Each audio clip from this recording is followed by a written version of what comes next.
Voice, 17104, Harrisburg, Pennsylvania, touching lives with the power of internet radio.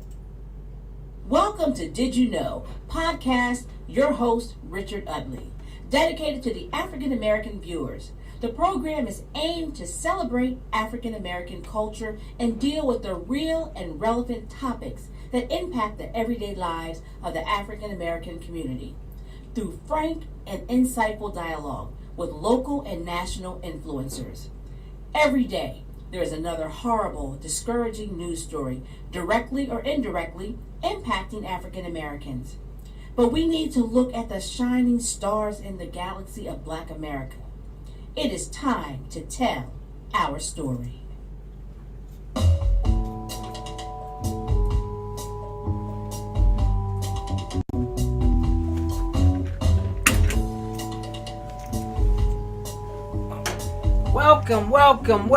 Welcome to another Did You Know? Well, we're going to have a pretty interesting program today. As I shared with you, probably my next 3 programs, we're going to really talk about politics because that's very important. But before I do that, I have a couple things to say, and I have a special guest on who's going to talk to you about some health issues. Well, I'm sure all of you watched the debate, and I'm sure you know who won the debate, and I'm sure that you found it very, very interesting. And I thought about it after the debate, so I want to leave you with something, and I want you to think about it. Which candidate, Donald Trump or Kamala Harris, would you want your 11-year-old son or daughter to admire? Think about that. I just want you to think about it. Because as I told you, this is a Did You Know show, and I want you to think about some of the things for yourself. I want you to do your own research. Because I think if you do your own research and you're committed to it, I think that you will find out, you will realize a lot of things that you see on TV, especially these commercials. One of the commercials that trouble me is the one commercial where the sheriff of one of the counties is on, and he's upset because his son died of fentanyl, and he blames it on Senator Casey and crossing the border. Now, all of us know that fentanyl has some issues, always had some issues, but that's not what my issue is. My issue is that you're the sheriff. What about all this time when black folks been dying of drugs in their community? How come we haven't had the same kind of output? I just want you to ask yourself that question. The other thing that I will say to you is that the only poll that really counts is on election day. I just want you to think about that. Election day, but the key is going to be we're going to have to get out the vote. We got to come out to vote. And I will say this to you, and I will continue to say it to you all the way up to November. If we don't vote our vested interests, then shame on us. We ought to be ashamed of ourselves because we got to look out for ourselves. And so those of you who are still thinking about voting, you better get registered to vote. And get a plan to make sure not only you get to the polls, but you make sure somebody else gets to the polls. This is a very, very critical election, and we're going to be talking about it in a few minutes. But I just want to set the tone so when I bring my guest on to talk about politics, you will have your mind ready for that. But before that, I have Susan Marsh on here to my right, and she belongs to the A.K.A. Foundation, and they're having a health fair. And the reason why, and anybody that wants to talk about health, I have no problem in bringing you on this program because I think health is very important, and especially in the minority community. That is what reason a lot of us don't live a long time, because we become displaced when it comes to health. And of course, I happen to be on the Hamilton Health Board, so all of you know that I really care about health.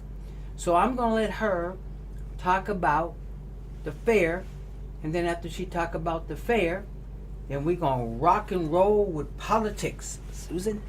Thank you, Richard, and good evening. I'm Susan Sims Marsh, and I serve as president of the A.K.A. Foundation of Central Pennsylvania.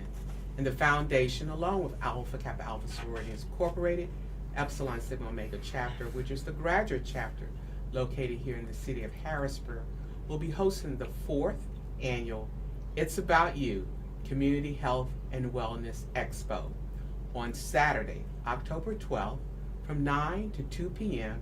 at the Scottish Rite Cathedral located on 3rd Street. The expo is free. As Richard has shared with you, health is so important. Without your health, you have nothing. Health is wellness. And that's one of the things that the two organizations came to agreement on, that we needed to do more in the community as it relates to health. So the expo will include 9 physicians who will be there on Saturday to answer questions that you might have in certain areas. This year, in addition to a gastroenterologist, and in fact, Richard just shared that he's on the Hamilton Health Board, so we're happy to have for the 3rd year Dr. Carlos Cream, who is the medical director at Hamilton Health Center, along with a breast surgeon, a doctor of pharmacy, a dentist, and a doctor of physical therapy, as well as a doctor in radiology, who will be there to answer your questions, to talk about your health issues and concerns, generally and more specifically. Additionally, we will have health resource exhibitors. We'll have over 25 health resource exhibitors, and that will include Hamilton Health Center, Alzheimer's Association, Penn State Health, UPMC, Geisinger System, who will be there on hand with resources and tools, and to also have an opportunity to answer your questions and to talk about the various services that are available to you. One of the things that I would like to highlight is UPMC will be on hand, and they will have their mammogram screening scheduling. That's an opportunity, whether you're insured or you're uninsured, to schedule your mammogram. And if you're uninsured, then UPMC will cover the cost of those mammograms. I am excited this year because we'll also have for the first time, a mobile vaccine clinic.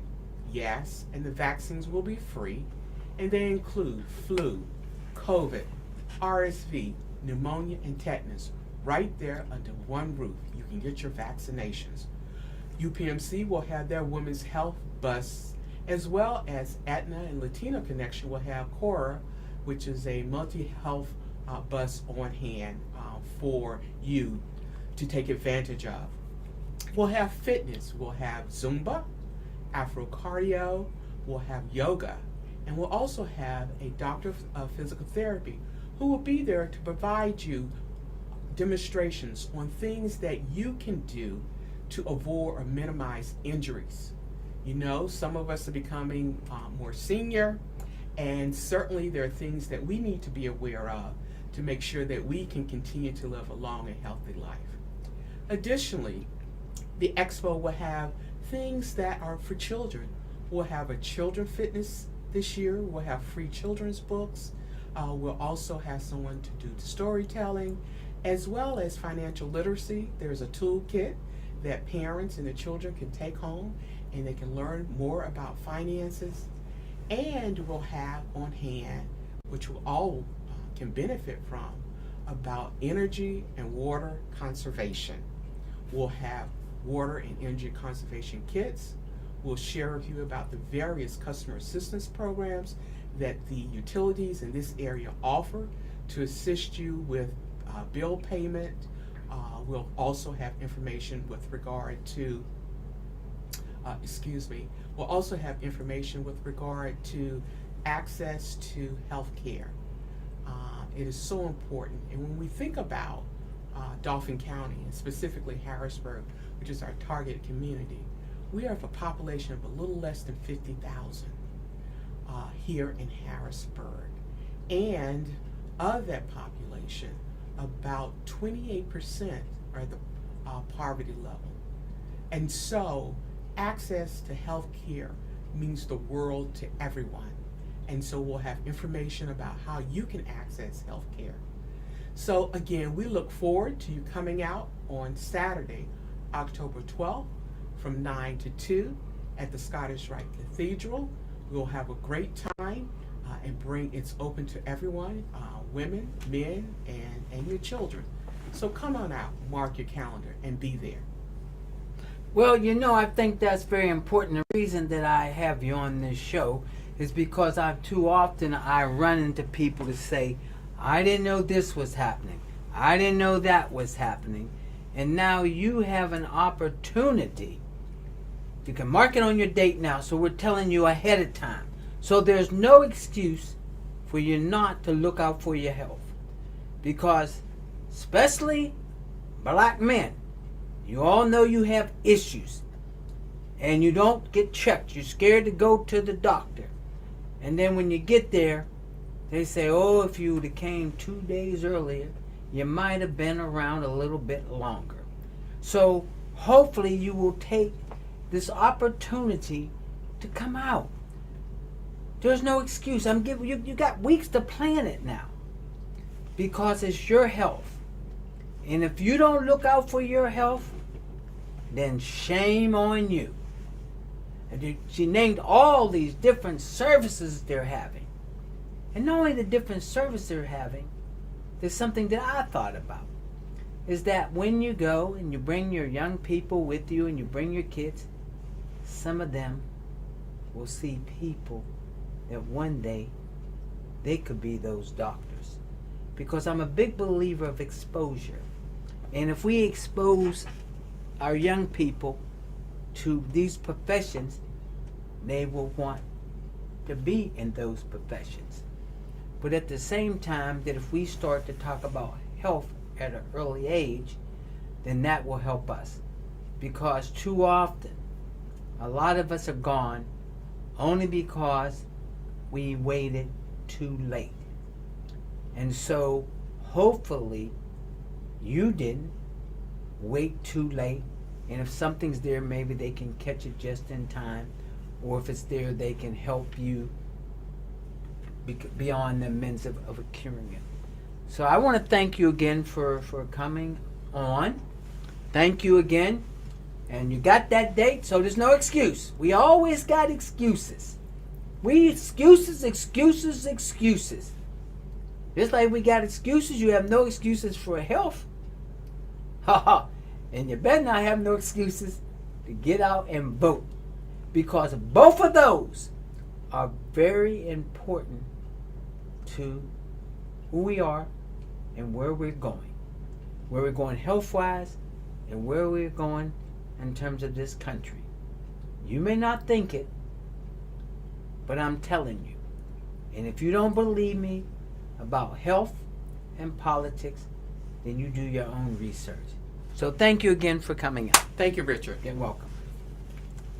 Well, what are we going to talk about today? Well, as I said to you, we are definitely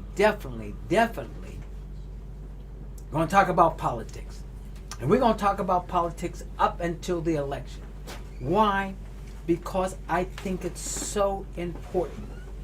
I am going to do everything I can in my power, in my ability to help Kamala Harris become the next president of the United States of America. For a lot of reasons. But if you want to know one of the reasons, because I think about my vested interests. I think about some of the rulings of the Supreme Court. I think what some of the rulings can come down the road. You want to talk about the John Lewis Act. You want to talk about Project 2025. And we're going to talk about 2025 down the road. Because guess what? I'm not going to get distracted on cats and dogs. I'm going to stay on 2025. So today I'm lucky and I'm fortunate I have a good friend of mine, and I have high respect for him. And I asked him to come on my program to give me some of his vision, some of his wisdom, some of his intellect. And I asked him, and I'm saying it to you, audience, I want him to be candid. I don't want him to sugarcoat it, because I'm not in the business for the next 7 weeks to sugarcoat anything, because that's how much I am so concerned to talk about what we're going to talk about. But before we bring him on, the Harris campaign for Dauphin County is 4811 Jonestown Road. 4811 Jonestown Road, and the phone number is 445-238-0614. And I'll try to get it up for you on the screen so that you'll be able to have it. So now, who are we going to talk to? Well, I got my good friend Joe Powers here. Joe, welcome to the program. You've been on the program before, but some people have tuned in and probably don't know who you are. So could you tell them a little bit about who you are? I'm sure some of them have probably seen you on a couple TV programs because you're on and you talk about politics. So could you just tell my audience that you bring some knowledge to this program today? Well, first of all, thank you for having me, Richard. And yeah, I'm a native of Harrisburg. Went to Bishop McDevitt High School and went to college, came back here, and worked in state government for 37 years. I was the executive director of 4 different Senate committees. I was the director of the Military Affairs Committee, the Labor and Industry Committee. It was chaired by a man named Herbert Arlene, by the way, and I think I should mention his name because I wish it was better known. When first elected in 1963, he was the first person of color ever elected to the Pennsylvania State Senate. And then I went to work for the Consumer Protection Committee and then the Community and Economic Development Committee under Mark Singal, and then went with him to the Lieutenant Governor's office, where I was his Chief of Staff, 10 years in the House of Representatives on various leadership staff positions, and then I was the Executive Deputy Secretary under Katie McGinty in the Department of Environmental Protection. And since I retired from state government, I have been working as an adjunct professor of political science at St. Joseph's University. In terms of politics, I've been involved in campaigns going back to the 1960s, and involved in campaigns at pretty much every level, starting with city council and going all the way up to the U.S. Senate. And I also teach a course right now in campaigns and elections at St. Joe's. So that's a lot of time condensed into a very short minutes, but that's the overview. And so yes, I have been involved in a very long time with politics. Okay, so you and I are going to have a lively discussion today. And those of you who don't know, I've been involved in politics for a long time as well. I've known Joe a long time because I've been in state government for many years. I did work for Senator Casey, so I'm very much aware of him, and I've been in politics for a long time. So, in saying all that, I'd like for you, we're going to start from the top and work our way down. We're going to go all the way down from president. We're going to go all the way down to some of the state elections as well. But let's talk about the President of the United States first. What do you see and what do you feel and how do you see things coming about for the race in Pennsylvania? Because Pennsylvania is going to be a very, very, very critical state, and we hear it's going to be tight. So what do you hear and what do you feel and what do we need to do to make sure that who I want to be the President of the United States, the things that we need to do to try to help her be it? Well, you're right. Pennsylvania is the pivot state.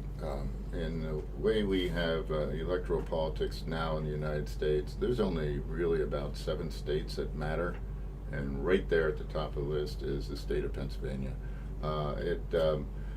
Because of a lot of things. First of all, it's still a very large state. The Electoral College determines how many votes is given to each state based on population. And while Pennsylvania is not what it was, and when it was at its peak in the 1920s and 1930s, when we had like 38, 39 electoral votes, and we only have 20 now only, but it makes it the biggest of all the contested states, and so that's why you see all of the candidates, the presidential candidates, the vice presidential candidates. They may as well get driver's license here in the Commonwealth of Pennsylvania. They're spending so much time here, and there's a reason. It is right on the bubble, and there could be a situation where we are waiting to get the election returns, and it may all come down to Pennsylvania. And so when Richard talks about getting registered and voting, please do both. I will start with getting registered. The first thing to do is to make sure you are registered. There are some people who may think they are, and when they check with their counties to find out, they may find out that they have been removed for one reason or another over the years. And you cannot wait until November the 5th to register to vote. I believe it's October the 21st is the deadline, so you better get registered now and don't put it off. There's a second thing I want to say here, Richard, because I just think it's so important. I hear a lot of people, including political commentators who should know better, talk to us about Election Day. Election Day is November the 5th. It's 49 days away, and it's coming here fast. We don't have Election Day in the United States anymore. We have Election Month. And the voting starts with a variety of early voting mechanisms. Here in Pennsylvania, yesterday, the Secretary of State, Al Schmidt, certified the ballots around the state. There was a lawsuit that held it up. That lawsuit was determined on Monday. And now, even as we speak, the ballots are being printed in each of the 67 counties. And they will be mailed out probably within a week. So when you hear people talking about Election Day, no, we have Election Month. It's about to begin. The election is here. There is no saying it's October the 5th. It is here. So those people who have not done so, check to make sure you're registered. Make sure that all your friends are registered, family members are registered, and please don't put it off. There's no time to waste now. We're into the election month. I think that's a good point that you bring up, because we know that we have issues in Pennsylvania. We know how down there at the Capitol they have tried to add a lot of hurdles so people could not vote. So, ladies and gentlemen, I'm telling you, we're in for a fight. And because we're in for a fight, we need to take the fight to them. And what I mean by take the fight to them, make sure that you're already registered to vote. Make sure that you have all the things that you need to do, because they're going to do everything they can to not count our vote. I've always said it's been amazing to me that in the past, especially Pennsylvania, they've questioned the minority community in terms of their voting. They would say our turnout was low, and it wasn't this and it wasn't that. But it was just miraculously at the last election that they thought that the minority communities was so sophisticated that we was able to rig the election. So think about that. We were able to rig the election. And the other thing, believe me, ladies and gentlemen, this gonna go all the way down to the wire. And that's why I think it's very important that we get everybody out to vote, because they're going to contest it. It's already starting. Is the election going to be rigged? And I just hope that we snowball so much that that won't be a question. Also, I'd like to ask you this here. Since we're talking presidential, there's this question about when we might know who might win, because they're putting all of these different hurdles up now to keep the vote count at a slow process in terms of when we will know. Well, that's a difficult question to answer. You may remember 4 years ago, the entire country was waiting for Pennsylvania, and we didn't have a final tally until the Saturday after the election. And there are reasons for it, the most important of which is that the state legislature prohibited the counties from starting to count the early voting. There's a couple different types of early voting in Pennsylvania. The counties were not allowed to start counting those votes until election day itself. This is not the system that we have in other states. In Florida, for example, the votes are counted as they come in. In fact, if you want to look like an expert to your friends, the earliest sign of how the election is going will be when Florida reports its votes. All the early votes that come in Florida, when the polls close, I believe it's 7:30 in Florida, they put them all up there on the television screen. So you know how things have been going, and about a third of the vote has been cast, and so you can see where things stand in a very big and important state in Florida. In Pennsylvania, they are not allowed to do that. This was done as a result of an act of the legislature, and there have been several efforts to change it. They have been unsuccessful. And so, yes, it will take a while in Pennsylvania to find out who won.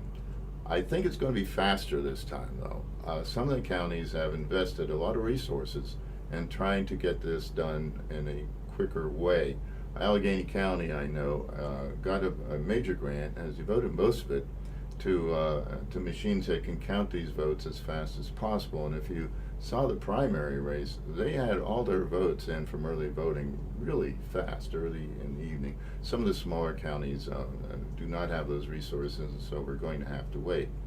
But to answer your question, we may not know for 3 or 4 days.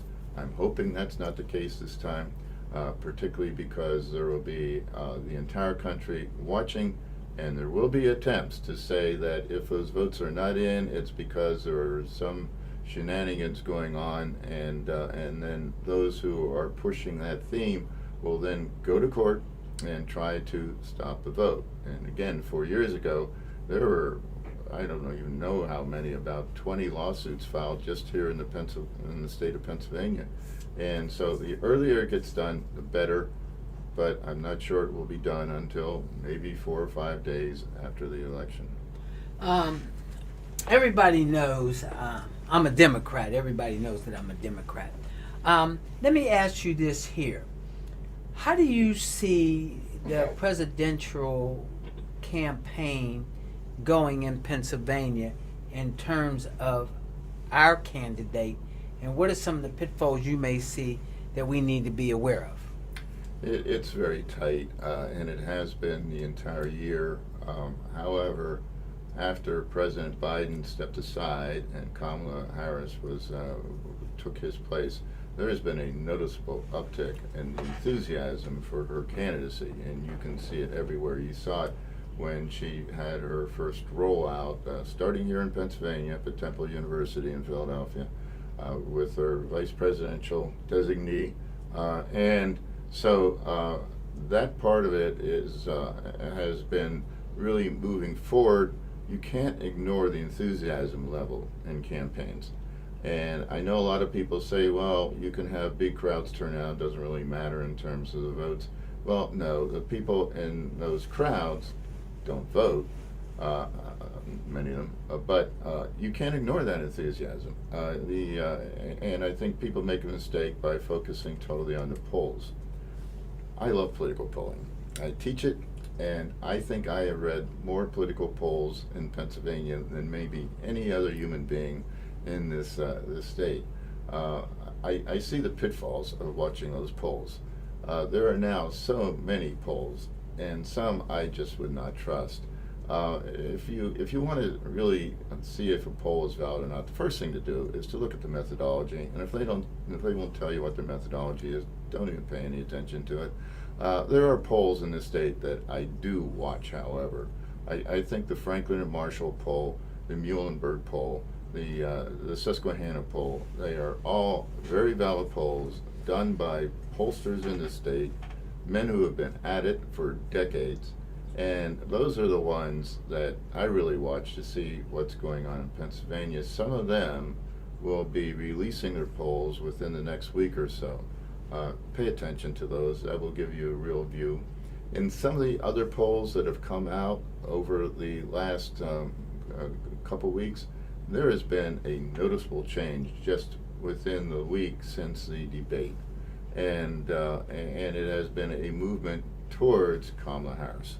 I was just looking at a couple polls today. First on the national level, showing her winning by 4, 5, 6 percentage points. We had not seen that so far this year with either of the Democratic candidates, Joe Biden or Kamala Harris. And in Pennsylvania, a couple that were done, showing her with a 2 to 3 percentage point lead. Don't get too excited about those, because 2 or 3 percentage point are within what we call the margin of error. And polls that are only 2 or 3 or 4 percentage points apart, it can also go the other way. It could be the other candidate maybe 1 or 2 points ahead. When you see a consensus of them, when all the polls seem to be saying the same thing, that's when you start to take it seriously.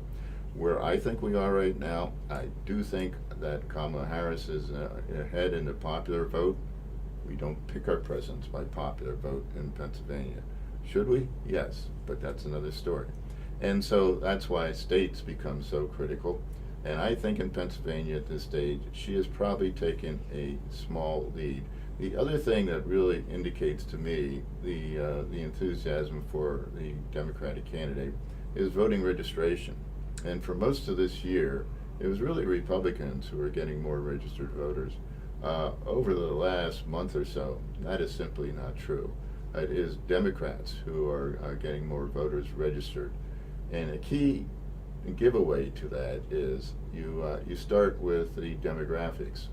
Who is leading in terms of new registered voters? Number 1, women, far more than men. Number 2, young people up to the age of 30 are now turning out to register in far larger numbers than were true before Kamala Harris became the candidate. People of color turning out in much larger numbers than what we had for most of the year. In fact, all ethnic groups and racial groups are turning out now in very large numbers to register to vote. And if you want the group that is having the biggest turnout in terms of new registered voters, it is black women, black young women under the age of 30. That is the biggest group over the last month. In some states, it is a turnout over the last month compared to 4 years ago of over 100% increase in those registered voters. Of course, all those voters are going to be critical when we start voting. I don't know if it will hold up. I can tell you, though, that's what we're seeing right now. I'm glad that you kind of explained polling, because a lot of times people hear polls, and I'm glad that you kind of explained it. I'd just like you just to clarify one thing to my audience, because when they look at that sample group of, say, 600, and they say, how can they ask 600 people or 700 people, and they can make such determinations of what the vote may be? It's mathematics. You can determine a very large number of people by just taking a sample size, as long as it is done in relation to the number of people in the overall voting universe. For example, you don't want to geographically take a poll in Pennsylvania, just in Philadelphia. You don't want to take a poll in the northern tier. You divide the state into geographical areas and make sure all those regions are represented at the number level of what is shown in the census figures and in the voting registration figures. So I know a lot of people are skeptical about it, but up until recently, these polls have been very good. There is a problem in the polling industry, and a lot of the pollsters, I know quite a few of them, they will admit it themselves. And the first problem is that we have transitioned away from having phones in our houses to having these things. And getting the phone numbers for cell phones is much more difficult than getting numbers for land phones. And secondly, these phones now have the caller ID. And so, as opposed to an earlier era when you and I were growing up, Richard, You had no idea who was calling, so you picked up the phone. Now people do know who's calling, and a lot of them just will not pick up the phone for pollsters. And so those are two major issues because it has been difficult for pollsters to adjust. I know some of them are going online. Franklin and Marshall, for example, they sent a letter to somebody who's just been picked completely at random, and notifying them that they're going to be contacted to see if they will be part of the poll, and then they will be given a choice. They can do it either by phone or do it on computer, and so that's worked out pretty well for them now. And the man who does it, Burwood Yost, has been at it a very long time, and he's really very good at it. But I understand the way people are a little bit skeptical of polls because in some recent elections, they appeared to not do very well. I will say in some of those elections, it wasn't as bad as it looked in the at first, because up until really the 2016 election, a lot of the media, the national media, they were just focusing on that popular vote. And so Hillary Clinton won the race, but she lost in the polls. I'm sorry, the other way around. She lost in the race, but won the polls. Well, that's because they were focusing on the popular vote. And actually, she won the popular vote by about 2%. But there weren't enough polls taken of individual states, particularly some states like Wisconsin, were barely polled at all. And so we did not see the movement to Donald Trump until very late in the game, and then only in one or two polls, which were largely ignored. Polling wasn't completely bad, but yes, there were some mistakes, and the reason for those mistakes was that the pollsters had to adjust to the new reality of cell phones and caller ID. How do you think the messaging of this presidential campaign is going? Depends on the state. Let's talk about Pennsylvania. Well, but I have to mention that because Okay. it's really interesting. You know, I just saw a poll in Iowa, and it showed Harris only 4 points behind, and I had a lot of people asking me, well, how can that be? It's a Republican state. You know, they haven't seen a commercial yet in Iowa. and of course, here in Pennsylvania, you can't turn on your television for longer than 10 minutes without seeing an ad. And I think I'm like everybody else. It gets annoying. I just want to watch the Phillies game, you know. But the messaging is very interesting on the Republican side. And I want to stop myself here because so many of those ads you see are not being done by the campaigns. They're being done by super PACs. And super PACs are, at least allegedly, not associated with the campaigns, and they do their own messaging. The focus in so many of these ads done on the Republican side, the focus is on the issue of immigration, and you can see it in many ads. And the other focus is on negative ads attacking Harris. Now, I really have a problem with some of these ads because I don't know if they are true or not. I don't think anybody does. And by the way, again, if you want to appear smart to your friends and family, when you watch these ads, when it gets to the end, unless the candidate does what is known as a disclaimer and saying, I'm John Smith and I approve of this message, and unless you see something on your television screen at the end telling you who is sponsoring this, who is paying for that ad, then it's not done by the campaign itself. And I don't think this has been a very good development because there was a time when we were growing up in this business that the campaigns wanted to make sure that those ads were completely accurate. I remember we would go through like mail pieces, line by line, sentence by sentence, word by word, comma by comma, so we got it right, that there were no mistakes, nothing in there that was wrong. Boy, some of these ads today, I just don't know where they are coming from. I saw an ad the other day, and it talks about gasoline at $6 a gallon. I don't know anywhere in this area, or in fact anywhere in the country, where gasoline is $6 a gallon. I mean, that was long ago, but still it's being used in ads. And you go into other misstatements that are made in the ad, like we have inflation, historically high inflation. No, we don't. Inflation has actually been not really going down, but has really been stabilized for months and months now. It doesn't stop those ads. What is the message that's put out by the opponents of Kamala Harris?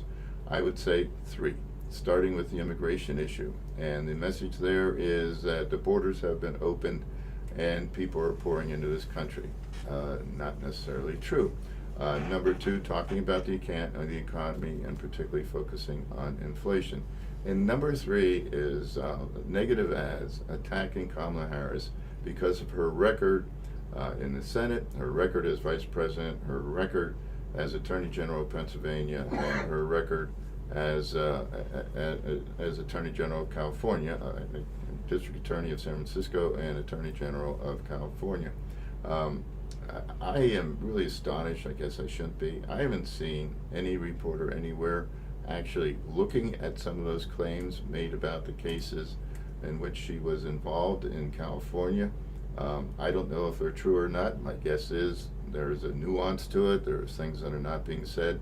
But if you watch those ads, you will see those messages over and over again. On the Democratic side, what the Democrats are saying is, first of all, it's time for a change, and we should no longer have presidents that are of our generation. It is time to bring in new blood, and this is a woman who comes from a different generation, is very much more vibrant, is out there, and has new ideas, and so that's the first message.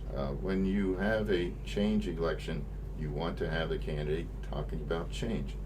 For those of you who watched the debate, I thought it was kind of interesting. She must have said the word change at least 10 times, maybe 15 times, and with good reason, because that's what she wants as the theme of the campaign.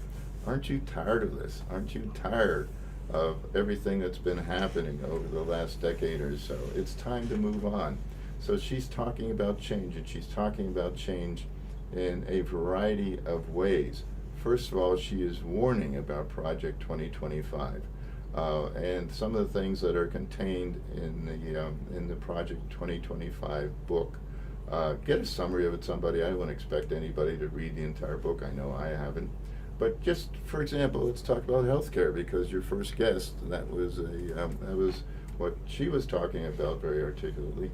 And so one of the things in this Project 2025 is to terminate the Affordable Care Act, otherwise known as Obamacare. Well, look, when you do that, among many other things, the insurance companies will no longer be prevented from not giving you insurance because of a previous condition. If you have something like diabetes, or go through a whole history, a whole list of various illnesses, you can no longer get insurance, and that was the case until Obamacare passed. And if it is rescinded, if the Affordable Care Act is rescinded, that's what we're going to go back to. Having your kids on your insurance till the age of 26, that will be gone. And so just start focusing on health care. They will no longer try to cut the cost of pharmaceutical care, which is something that the Obama administration has worked very hard at. And pharmaceutical care under Medicare, we will no longer try to get the insurance companies, forcing the insurance companies to cut the rate of that they are charging for things like insulin for diabetes. That will all be gone. And I think it's very important for her to talk about those issues. And she talks also about the economy and about growing jobs, growing businesses. It's interesting. Another interesting thing is how much she's focusing on small business. I think that's very wise of her, and she has programs to deal with small business. I want to get back to healthcare just for a second, because there's something important that I did not mention, and that is if you notice Donald Trump in the debate, when he was asked about what he would replace the Affordable Care Act with, he gave some answer like, well, we have a plan. And then the question was, well, what's the plan? Well, it's a concept of a plan. Well, what's the concept of a plan? And he didn't answer that. He answered it by not answering it. There is no plan. And so those are the two positions opposite there in those on those two sides. And on the economy, she really wants to focus on small business. She wants to focus on cutting taxes for middle class voters. She is totally opposed to further tax cuts for the very wealthy and for corporations. All right, well, time is flying here, so I'm going to leave Hope, the president, because we're going to go to the U.S. Senate now. Because the U.S. Senate is very, very important. The U.S. Senate is important in terms of we making sure that Senator Casey gets reelected. We need to make sure that he gets reelected because he will look out for us. But also, ladies and gentlemen, you may not realize this, that group over there decides who's going to be on the Supreme Court. That group over there decides who's going to be the federal judges. And those federal judges, as you already saw on the Supreme Court, will have a major impact on you. Well, Bob Casey is the incumbent senator, and he has been in office, I guess it's 3 terms now. The name Casey is very well known in Pennsylvania, both him and his father. His father was governor of Pennsylvania for 2 terms, and Senator Casey previously was both Auditor General and State Treasurer, so he has a long track record. And he started out with a considerable lead. He is running against a man named Dave McCormick, who up until recently lived in the state of Connecticut. We have a long history of this kind of thing in Pennsylvania, people moving here to run for office, usually not successfully. And Bob Casey, when I last talked to him, which was in September, he was very realistic about it. He had a big lead at the time, about 10 points. And he knew that wasn't going to last because just as this is a pivot state in terms of the presidential election, it's one of the pivot states in terms of the senatorial election, and it's about control of the Senate. Right now, it's right on the razor's edge, and so it is important for both sides to win this race. I'm watching some of the ads run by McCormick and, once again, all those super PACs who are coming in here. And they have obviously had some effect. Some of the recent polls that I've seen, the Casey lead has whittled. I don't know if they get over the top with some of their ads. They're trying to appoint Bob Casey as an extremist. Too many people in this state know Bob Casey, and it's really hard to imagine Bob Casey as an extremist. He has a long record here. And his personality, you just look at him, no, this guy is not an extremist. And that's what they really focus on. I don't know if that's going to work. In fact, I'm very skeptical. The Casey campaign, on the other hand, has very cleverly pointed out that McCormick did not live here. They got pictures of his mansion in Connecticut and are running ads saying that he is a carpetbagger. There are other issues that they're going after Casey for, including voting for some legislation that they say caused inflation. When inflation occurred, it had nothing to do with those acts. In fact, those acts have really restored the economy. It was all about the fact that we're coming out of a pandemic and there was a shortage of everything, and that shortage had to be made up. But some of the acts that they're attacking him for are the ones that are putting money into our communities in a variety of different ways, into our colleges, into our schools, into our highways. We have some major projects right here in the Harrisburg area. But that's the attack on him. Again, I'm very skeptical that that will work. Well, let me just respond to that on Senator Casey, because I worked for Senator Casey. I worked for his father, but I've worked for him for a lot of years. He's not an extremist. He's a very logical, methodical candidate. Believe me, ladies and gentlemen, what I'm telling you. I worked for him. Very methodical. He's not an extremist.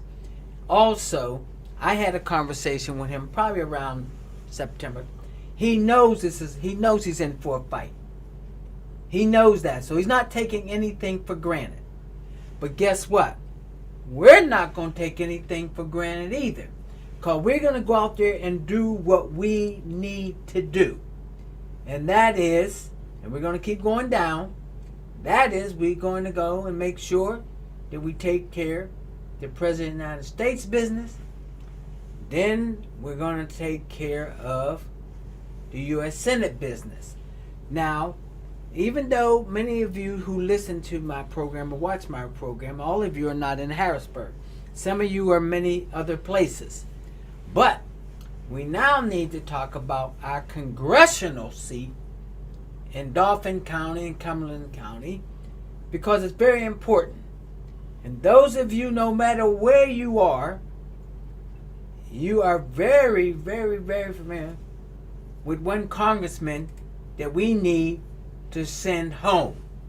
And I'd like for you to talk about our candidate, the Democrat, Jackson. I'd like for you to talk about her and talk about why we should make sure that Scott Perry is gone for a lot of reasons. But before I bring him on, I want to say this. Remember, he was one of them people who didn't even want your vote to count. I'm talking about the whole state.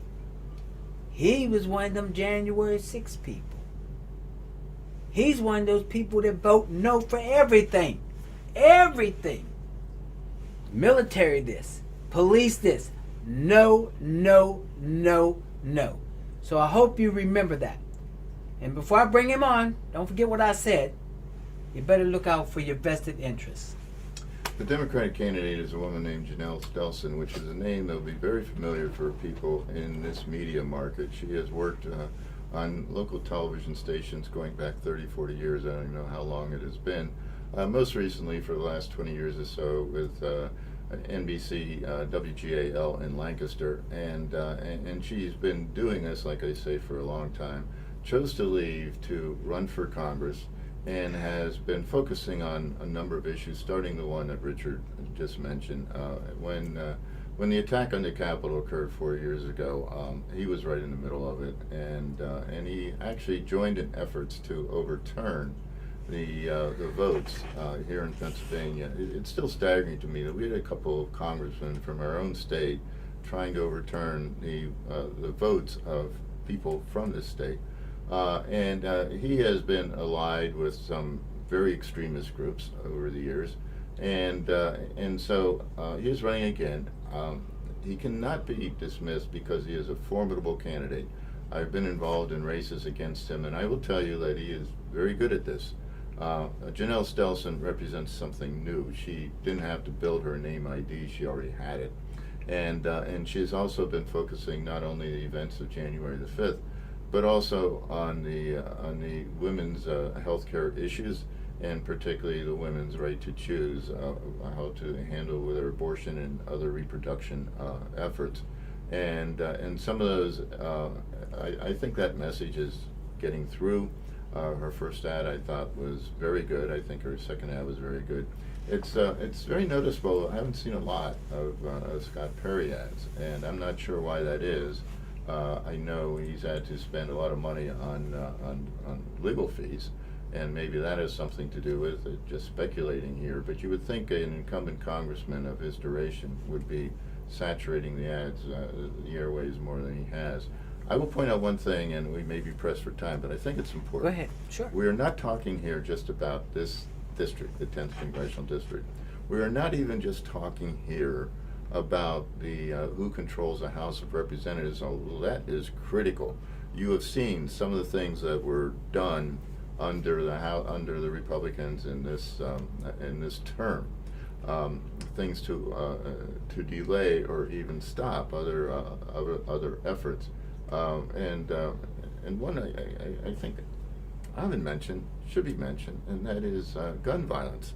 And isn't it interesting that we had a debate last week in terms of the of the major issues in this country, and not one question about gun violence in that debate.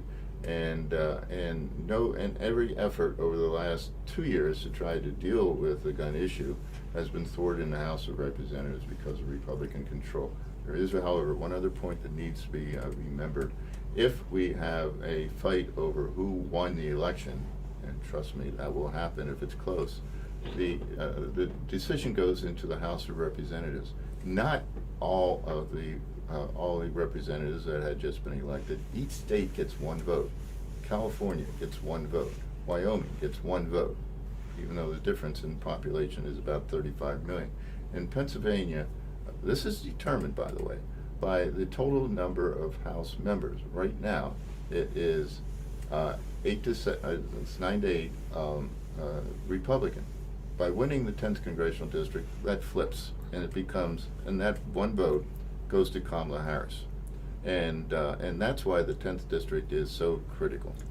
Well, let me just say this. I'll tell you why I know it's so critical. Because the minority leader was here on Sunday, and I had a conversation with him, and he talked about the importance of making sure that we carry that district. It's a numbers game, and so it's very important. That's why it's important we go to Casey. That's why it's important we go to Harris. That's why we go to Janelle. Those things are very important. I had a good conversation with him, and he talked about the importance. I know time is running, but you want to talk about some other candidates as well. Well, there are other statewide offices on the ballot. Attorney General, Auditor General, and Treasurer. They are known here as the row offices. And to me, while the other two are important, the one that really is at the top of the list is the Attorney General. And for so many different reasons, the Attorney General doesn't just prosecute. The Attorney General gets involved in consumer protections and all types of other issues. If you remember, 4 years ago, Pennsylvania was one of the leading states in terms of the lawsuits that were filed to try to overturn the election. The person in the state that fought back and won virtually every case was the Attorney General at the time, Josh Shapiro. And so we will be having the same kind of fights, I'm sure, in this election. And now there is a Attorney General right now, and she will be in place. She took over for Josh Shapiro after he became governor. But after the first of the year, it will be the Attorney General who will decide which cases to fight and how to fight them. Eugene D. Pasquale is the Democratic candidate, and a name very familiar to a lot of people here in central Pennsylvania. He was the Auditor General, and before that he represented a district in New York. And on the other side, the Republican is a man named Dave Sunday, who is the district attorney in York County. So that election will decide whether the state of Pennsylvania will either concede on some of those cases that are brought or fight back. And so that's one of the many reasons why I think this is an important issue. I will put in a disclaimer here also. Eugene's a very good friend. He's worked for me twice in both the House of Representatives and in the Department of Environmental Protection. I've known him for a very long time. Nobody's going to outwork the guy. Nobody. He works as hard as anybody I've ever seen.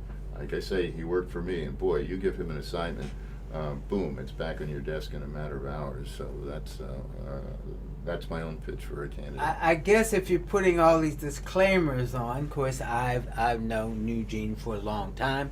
I know he was a House member. Of course, I worked at the Auditor General's office, and I've known him as a friend as well. And I've already put the disclaimer in that I worked for Senator Casey, so I've known him for a long time.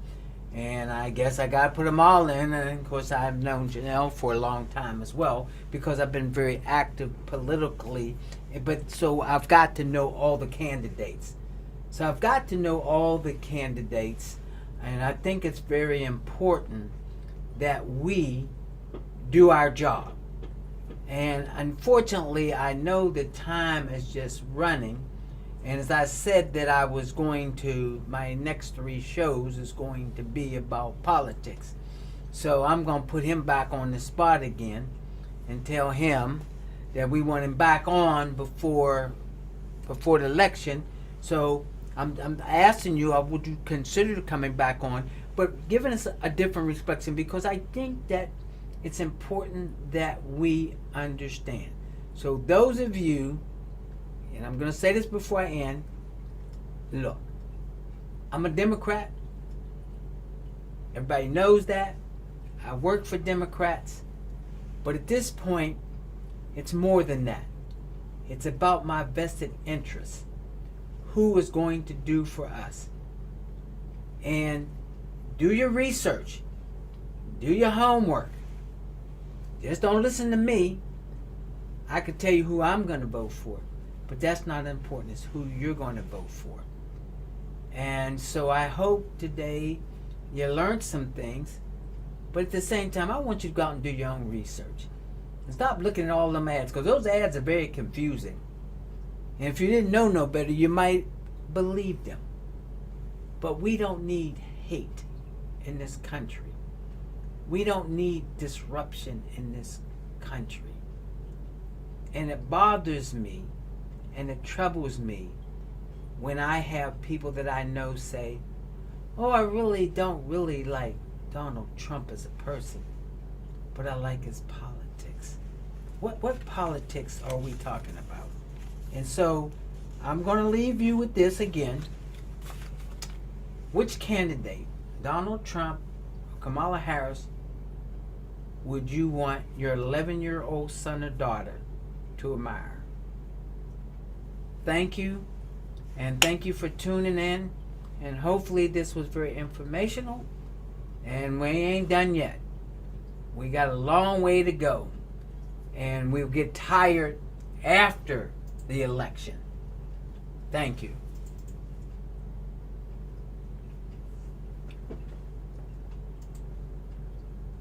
Here on The Voice 17104 every first and third Tuesday from 6:30 p.m. to 7:30 p.m.